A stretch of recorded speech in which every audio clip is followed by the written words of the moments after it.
La plupart des gens pensent que le conflit intérieur apparaît parce que quelque chose ne va pas en eux. Mais la philosophie taoïste montre que le conflit naît surtout d'une lecture déformée du mouvement naturel même de l'esprit. Cette affirmation n'est pas intuitive et, pourtant, elle explique pourquoi tant d'individus restent prisonniers du même cycle émotionnel pendant des années. Lorsque nous observons ce schéma avec attention, nous constatons qu'il révèle un fonctionnement psychique qui réagit à la différence comme à une menace. Cette réaction empêche la personne de percevoir la complémentarité qui soutient sa propre vie mentale. Ce constat ouvre un espace pour une question fondamentale. Que se passe-t-il lorsque nous comprenons que la tension intérieure n'est pas une faute, mais une information ? Ce changement de perspective modifie la manière dont nous nous plaçons face à nous-mêmes. La chaîne Solstice a été créée pour approfondir ce type de compréhension et traduire des enseignements complexes de façon précise, accessible et intellectuellement responsable. Chaque vidéo part d'un cadre conceptuel solide, articulant psychologie, philosophie et spiritualité avec clarté méthodologique. L'intention est de proposer des outils qui vous permettent d'interpréter vos processus internes avec plus de rigueur et moins de confusion. Dans cette vidéo, je présenterai comment la tradition taoïste structure une méthode cohérente pour comprendre et dissoudre les conflits intérieurs à partir de principes vérifiables dans l'expérience quotidienne. Cette méthode commence par l'observation rigoureuse des mouvements psychologiques qui maintiennent l'attention. Elle éclaire aussi les raisons pour lesquelles nous insistons à interpréter nos différences internes comme des fautes.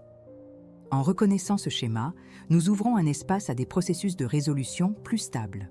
L'importance du thème devient évidente lorsque nous constatons qu'une grande partie de la souffrance émotionnelle contemporaine provient de l'incapacité à interpréter son propre mouvement interne. Beaucoup d'individus tentent de contrôler leurs impulsions sans comprendre la logique qui les soutient. Cette tentative de contrôle génère de la résistance, et la résistance amplifie le conflit. Votre présence ici indique qu'une certaine tension intérieure a déjà éveillé le besoin d'une compréhension plus profonde. Tout au long de la vidéo, je présenterai des mécanismes conceptuels qui peuvent transformer votre relation à vos processus mentaux. Ces mécanismes dépendent davantage de la précision de l'observation que de l'effort de la seule force de volonté. Lorsqu'ils sont appliqués correctement, ils tendent à produire des changements graduels et consistants. La méthode taoïste repose précisément sur cette stabilité. Et c'est pourquoi la continuité de la vidéo est indispensable. Avant d'avancer, je vous demande de vous abonner à la chaîne Solstice et de laisser votre like, car cela garantit que des contenus d'études comme celui-ci continuent d'arriver jusqu'à vous. Ce geste simple contribue directement au maintien de l'accessibilité de matériaux approfondis. Il renforce également une communauté intéressée par la réflexion sérieuse et la transformation structurée. En le faisant, vous vous engagez activement dans la construction d'un véritable espace d'apprentissage. À partir de ce point, nous commencerons l'analyse technique des 4 piliers de la méthode taoïste. En 1974, au cours d'une série d'entretiens peu diffusés, le sinologue François Cheng a décrit comment des chercheurs avaient découvert, dans les manuscrits de Ma Wangdui, des registres révélant des pratiques taoïstes utilisées pour faire face aux tensions mentales durant des périodes de forte instabilité politique. Ces documents montraient que des individus exposés à des changements brutaux recouraient à des exercices d'observation intérieure afin d'éviter que des émotions extrêmes ne compromettent leur capacité de décision.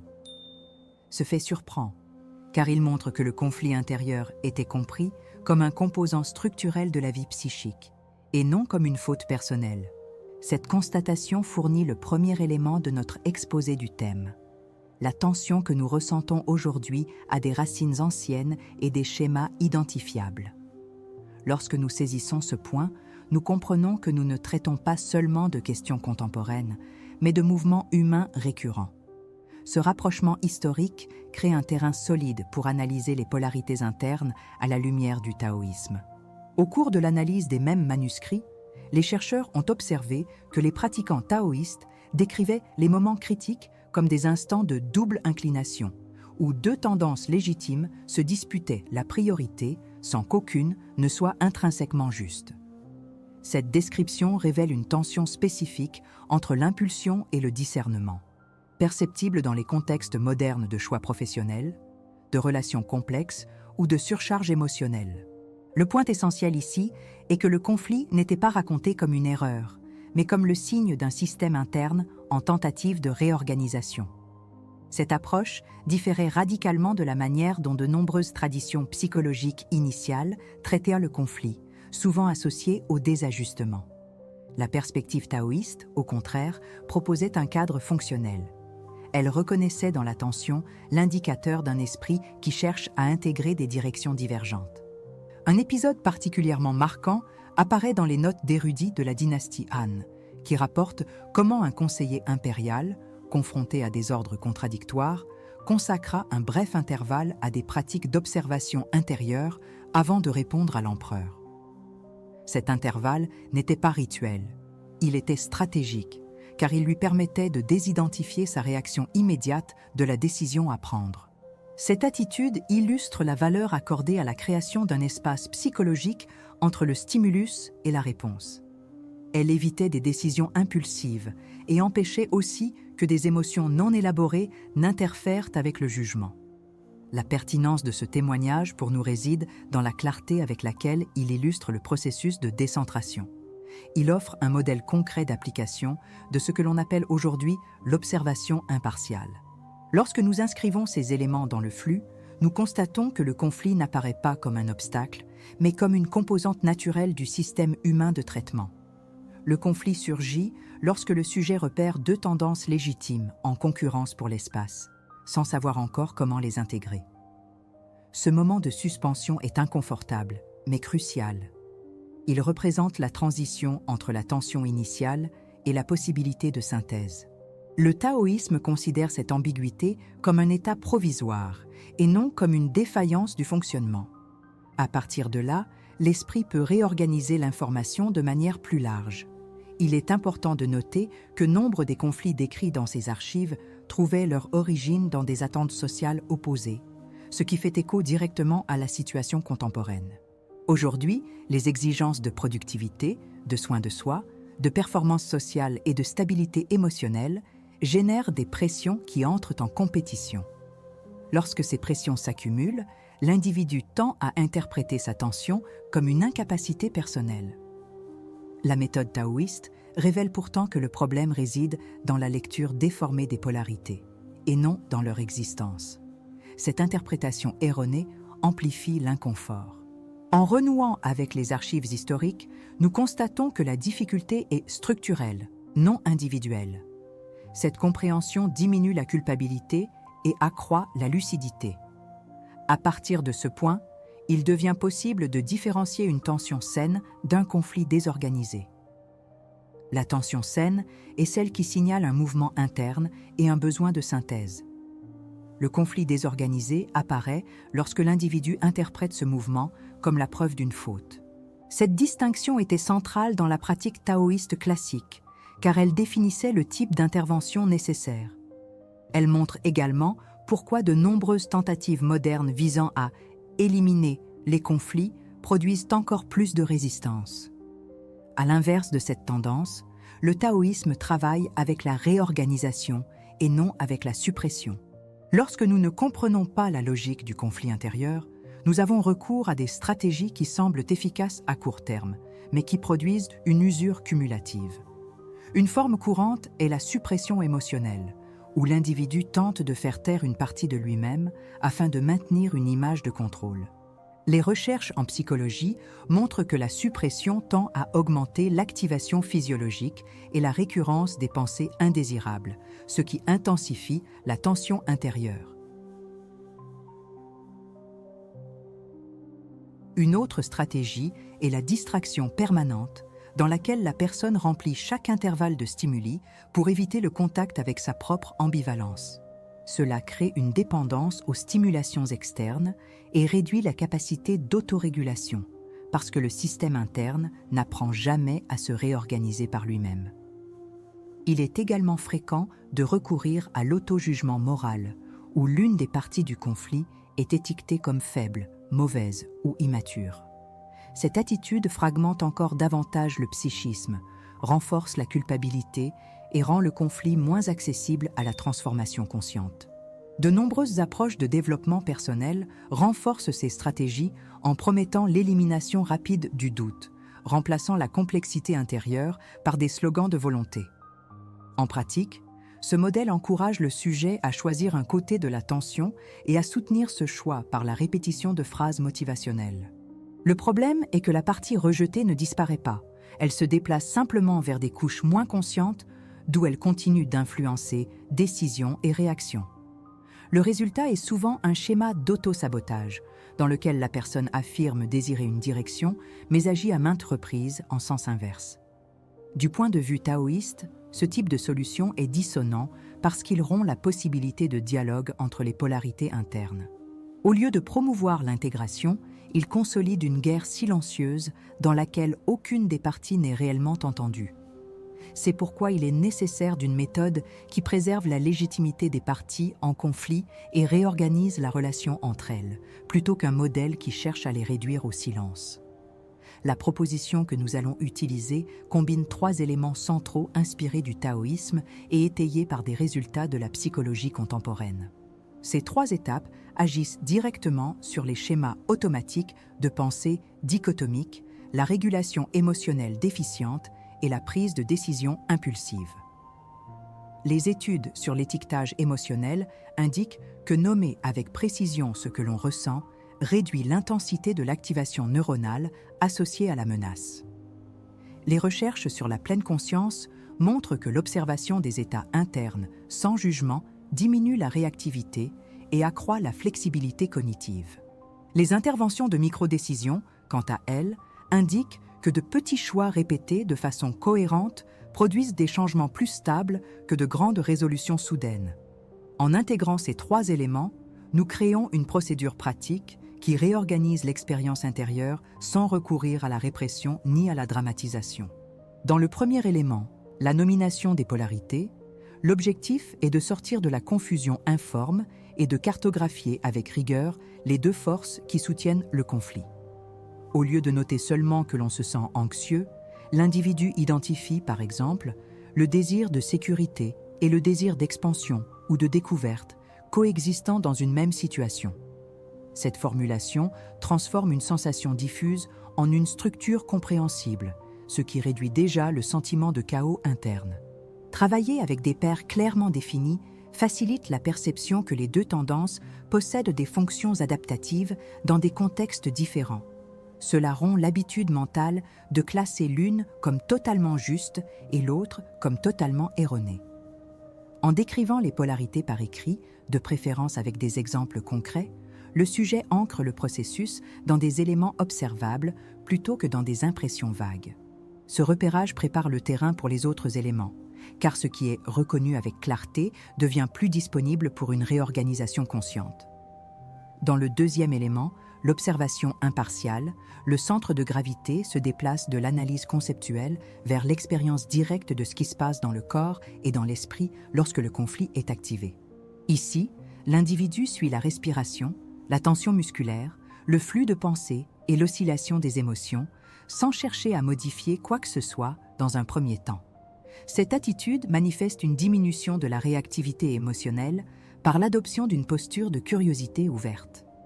L'objectif n'est pas de tolérer passivement l'inconfort, mais de reconnaître qu'il s'agit d'un état transitoire au sein d'un système en mouvement.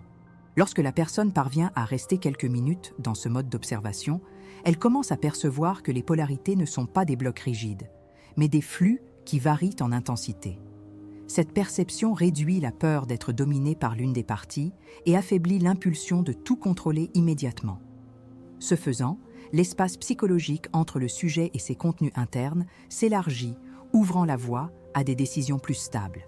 Dans le troisième élément, le choix centré à petite échelle, le sujet expérimente une action qui prenne simultanément en compte les 2 polarités cartographiées. Si le conflit implique, par exemple, un besoin de repos et une exigence de productivité, le choix centré peut consister à définir un bloc de travail focalisé suivi d'un intervalle de récupération planifié. Le critère ici n'est pas la perfection, mais la cohérence avec la reconnaissance que les 2 besoins sont légitimes. Cette pratique empêche les solutions extrêmes, comme travailler jusqu'à l'épuisement ou abandonner complètement des responsabilités importantes. En répétant ce type de micro-décision, le système interne apprend qu'il est possible d'intégrer des forces apparemment divergentes sans en annuler aucune. Cela génère une mémoire d'expérience réussie qui, peu à peu, remplace les anciens schémas fondés sur la lutte et l'auto-sabotage. Avec le temps, le retour au centre cesse d'être seulement un concept pour devenir une procédure intégrée dans le quotidien. En comparant cette méthode aux stratégies courantes de suppression, de distraction ou d'auto-jugement, nous constatons qu'elle produit moins de résistance et davantage de capacité d'ajustement fin. Au lieu de chercher à effacer le conflit, elle transforme le conflit en information organisée. Au lieu de renforcer la culpabilité, elle reconnaît la légitimité des polarités et oriente la réorganisation concrète de la vie quotidienne. Au lieu de dépendre de pics de motivation, elle s'appuie sur de petits choix répétés qui construisent de nouveaux schémas de réponse. Si ce parcours a du sens pour vous, il vaut la peine d'enregistrer activement votre engagement envers le changement afin de consolider la direction interne. Écrivez en commentaire la phrase « Je choisis d'intégrer mes polarités en conscience » et utilisez ce geste comme premier acte conscient de réorganisation de votre propre centre. L'intégration conceptuelle des 3 éléments présentés jusqu'ici trouve son plein appui lorsque nous y incorporons un 4e principe, connu sous le nom de Wu Wei, qui représente la non-ingérence artificielle dans le flux intérieur. Ce principe ne correspond pas à la passivité, mais à la réduction des efforts inutiles qui déforment la perception du conflit. En termes psychologiques, il diminue l'hyperactivation générée par les tentatives compulsives de contrôle et réorganise le système émotionnel par l'autorégulation spontanée. Les études sur la charge cognitive montrent qu'un excès de surveillance interne réduit la précision des décisions, tandis qu'un relâchement régulé augmente la clarté. Dans le taoïsme, ce relâchement n'est pas une fuite, mais une ouverture permettant aux polarités de trouver leur propre point d'ajustement. Le Wu Wei fonctionne comme un stabilisateur des processus internes, car il désactive l'impulsion de choisir entre des extrêmes avant que l'information ne soit mûre. Ce mécanisme vient clore l'ensemble méthodologique nécessaire pour comprendre et gérer les tensions psychiques de manière structurée. Lorsque nous analysons le Wu Wei à travers le prisme de la psychologie contemporaine, nous constatons qu'il se rapproche des approches centrées sur la flexibilité psychologique. Cette flexibilité permet à l'individu de moduler sa réponse sans rompre avec ses besoins internes, ce qui se rapproche beaucoup de la logique taoïste du non-forçage. La littérature sur la régulation émotionnelle montre que des états d'acceptation active réduisent la réactivité et élargissent le répertoire d'action. Cet élargissement ouvre un espace pour des choix plus alignés sur ce dont l'individu a réellement besoin, et non seulement sur ce qu'il tente de contrôler. Dans le bouddhisme, on retrouve une idée similaire dans la pratique de la non-fixation, qui reconnaît l'impermanence des états mentaux. Cette perspective souligne qu'aucune émotion ne demeure statique et que la tentative de la figer génère une souffrance supplémentaire. La convergence de ces traditions renforce la crédibilité de la méthode présentée. Lorsque nous plaçons les 4 éléments côte à côte, nous voyons que chacun remplit une fonction spécifique et complémentaire dans le processus de réorganisation interne. La nomination des polarités offre une structure, l'observation impartiale crée un espace psychologique, la microdécision donne une direction concrète et le Wu Wei veille à ce que la réorganisation ne devienne pas artificielle. Cet ensemble réduit la dépendance à la seule force de volonté, car il s'appuie davantage sur l'intelligence du processus que sur l'imposition du sujet. La psychologie cognitive reconnaît que des systèmes moins soumis à la pression produisent des réponses plus intégrées et moins réactives. La spiritualité orientale, quant à elle, souligne que l'harmonie surgit lorsque le mouvement interne n'est pas interrompu par des excès de contrôle. L'application spirituelle de ce modèle renforce l'idée que l'individu ne cherche pas à résoudre un problème externe, mais à réorganiser sa relation avec son propre flux interne. Dans le taoïsme, cette réorganisation se fait par la capacité de revenir au centre sans rejeter aucun des pôles en jeu. Dans le bouddhisme, elle apparaît sous la forme de l'équanimité, qui permet d'observer les mouvements mentaux sans effondrement identificatoire. Cette posture réduit le sentiment d'urgence émotionnelle et permet à la conscience de s'étendre au-delà de la première réaction. Lorsque la conscience s'élargit, l'attention perd la rigidité avec laquelle elle se présentait et révèle ses facteurs conditionnants. Ce processus aide l'individu à distinguer les besoins réels des attentes héritées ou intériorisées. En observant ce processus en fonctionnement, nous constatons que la pratique n'élimine pas la tension, mais la traduit en termes compréhensibles. Traduire signifie reconnaître causes, schémas, cycles et demandes internes, réduisant ainsi la sensation de chaos subjectif. Cette traduction permet à la personne de traiter le conflit comme un phénomène structuré et non comme une menace. Ce repositionnement est central pour éviter que des impulsions extrêmes ne prennent le contrôle de l'action. La spiritualité orientale affirme que la souffrance naît de la méconnaissance de sa propre nature interne. Et nous en voyons ici un exemple clair. Lorsque le conflit est compris, il cesse d'être un ennemi et devient une donnée. Cette transformation constitue la base de la maturité psychologique. Avec cette analyse conceptuelle et spirituelle complète, nous pouvons comprendre comment la méthode intègre la tradition philosophique, la psychologie contemporaine et la pratique quotidienne. Elle ne dépend pas de la croyance, mais de l'observation systématique des processus mentaux. Elle ne produit pas de résultats immédiats par la force, mais progressivement par la cohérence. Elle n'exige pas la perfection, seulement la continuité. Cette continuité renforce la conscience, organise les tensions internes et élargit le champ d'action de l'individu. À partir de là, il devient possible d'approfondir chacun des 4 éléments avec davantage de précision. Il existe un point où toute étude sérieuse de soi converge vers la même question taoïste. Lorsque vous cessez de lutter contre vos polarités, que reste-t-il exactement pour être appelé « moi » ? Cette question ne cherche pas une réponse immédiate, mais une ouverture intérieure. En suivant ce parcours, vous constatez que la tension qui paraissait auparavant indomptable se transforme en information utile et en mouvement conscient. Le véritable bénéfice réside dans la capacité nouvellement acquise de distinguer ce qui naît de l'imposition intérieure de ce qui émerge du flux naturel. Cette distinction modifie la qualité des choix, réduit le bruit émotionnel et renforce la clarté. La sagesse taoïste ne promet pas des fins, elle promet des chemins. Et ces chemins ne se révèlent que lorsqu'il existe une disposition à marcher avec attention. La tradition taoïste enseigne que le véritable savoir ne se clôt jamais. Il se dissout simplement en niveaux plus vastes de perception. C'est pourquoi il ne s'agit pas ici de proposer un dénouement final, mais un espace pour la continuité. Le chemin spirituel ne se termine pas avec la dernière phrase d'un enseignement, mais avec la première observation silencieuse qui la suit. La méthode analysée ici ne désigne pas un point fixe, mais une manière de marcher. Dans cette manière, chaque tension devient une occasion de revenir au centre. Le retour au centre se transforme en habitude, et l'habitude se transforme en clarté stable. La clarté, à son tour, soutient la liberté intérieure. La sagesse orientale affirme que comprendre, c'est se mouvoir intérieurement et non accumuler des idées. Ici, nous avons avancé du concept à la pratique, de la pratique à la perception et de la perception à la possibilité d'une transformation continue. Cette progression prépare le terrain pour la question qui continue de résonner après l'étude. Que se passe-t-il lorsque vous cessez d'exiger du monde ce que vous n'avez pas encore trouvé en vous-même ? La réponse n'a pas besoin d'être formulée, seulement perçue. La perception est déjà un mouvement, et un mouvement conscient est déjà une transformation.